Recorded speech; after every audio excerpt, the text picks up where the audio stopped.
Welcome to my channel. என்னோட சேனலில் சூப்பரான ஒரு ப்ரான் சுக்கா எப்படி செய்கிறதுன்னு பார்க்கலாங்களா?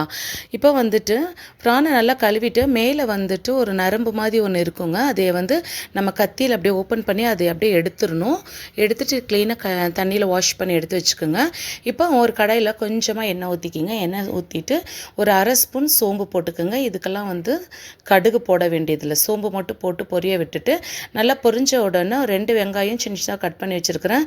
பெரிய வெங்காயம், சின்ன வெங்காயம் கூட நீங்கள் இருந்தால் சேர்த்திக்கலாம். இப்போ வெங்காயம் சேர்த்திட்டு கொஞ்சம் கருவேப்பிலையும் கொஞ்சம் பச்சை மிளகா ஒரு 2 சேர்த்திக்கிங்க. சேர்த்திட்டு நல்லா வெங்காயம் வதங்கி வரணுங்க. அந்த பச்சை நிறம் மாறி நல்லா கொஞ்சம் கோல்டன் ப்ரௌனாக வதங்கி வரணும். இப்போது நான் குருமிளகு, இஞ்சி, பூண்டு இது 3 சேர்த்தி வச்சு அரைச்ச ஒரு பேஸ்ட்டு சேர்த்திருக்கிறேன். இல்லை உங்கள் வீட்டில் இல்லைன்னா நீங்கள் வெறும் இஞ்சி பூண்டு பேஸ்ட் ஒரு ஸ்பூன் சேர்த்திக்கிங்க. லாஸ்ட்டாக குருமிளகுத்தூள் சேர்த்திக்கலாம்.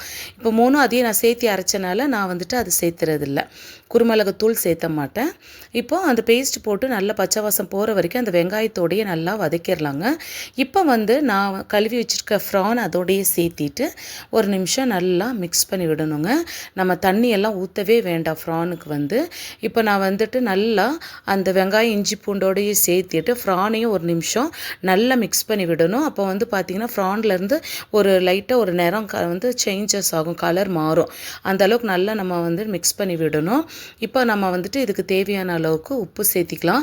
இந்த ப்ரானை நம்ம வேக வைக்கும்போது அது நல்லா சூடாகின உடனே அதுக்குள்ளே இருக்கிற தண்ணி எல்லாம் வெளியே விட ஆரம்பிச்சிடுங்க. இப்போ நம்ம பாருங்கள், தண்ணி இன்னும் ஒரு 2 நிமிஷத்தில் பாருங்கள் அது சூடாகிட்டு அப்படியே தண்ணி கொஞ்சம் கொஞ்சமாக அதுலேருந்து வெளியே வர ஆரம்பிச்சிடும். இப்போ கொஞ்சமாக மஞ்சள் தூள் சேர்த்திக்கிங்க. மஞ்சள் தூள் சேர்த்திட்டு காரத்துக்கு தேவையான அளவுக்கு இப்போ மிளகாய் தூள் நான் ஒரு ஸ்பூன் அளவுக்கு மிளகாய் தூள் சேர்த்துறேன். மிளகாய் தூள் சேர்த்துட்டு ஒரு நிமிஷம் நல்லா மிக்ஸ் பண்ணி கொடுத்துடுங்க.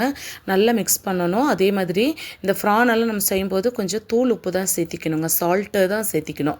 ஏன்னா கல் உப்பு சேர்த்துனா அங்கங்கே போய் நின்றுக்கும். இப்போ நல்லா மிக்ஸ் பண்ணி விட்டாச்சுங்க. இப்போ நான் சிக்கன் மசாலா ஒரு ஸ்பூன் சேர்த்திக்கிறேன். நீங்கள் சிக்கன் மசாலா இல்லைன்னா கரம் மசாலா ஒரு அரை ஸ்பூன் அப்படி சேர்த்திக்கிங்க.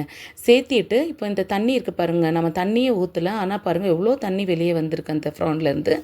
அந்த தண்ணியே நல்லா நம்ம அதுலேயே வேக விடணும். இப்போ பார்த்திங்கன்னா நான் மூடி போட்டு ஒரு நிமிஷம் நல்லா வேக வச்சுட்டேன். இப்போ இருக்கிற தண்ணி எல்லாமே நம்ம நல்லா அது ஃபுல்லாக அப்சர்வ் ஆகிற வரைக்கும் நல்லா பெரட்டிகிட்டே இருக்கணுங்க. தண்ணி ட்ரையாக சுண்டின கடைசியில் நல்லா மிக்ஸ் பண்ணி கொடுத்தோன்னே லாஸ்ட்டாக நீங்கள் பெப்பர் பவுடர் கூட சேர்த்திக்கலாம், இல்லைன்னா கருவேப்பிலை தூவிக்கலாங்க. சூப்பராக இருக்கும். நீங்களும் உங்கள் வீட்டில் ட்ரை பண்ணி பாருங்கள். ப்ரான் சுக்கா ரெடி. நீங்களும் உங்கள் வீட்டில் ட்ரை பண்ணிவிட்டு எப்படி இருந்ததுன்னு கமெண்டில் சொல்லுங்கள். இந்த ரெசிபி பிடிச்சிருந்தாலும்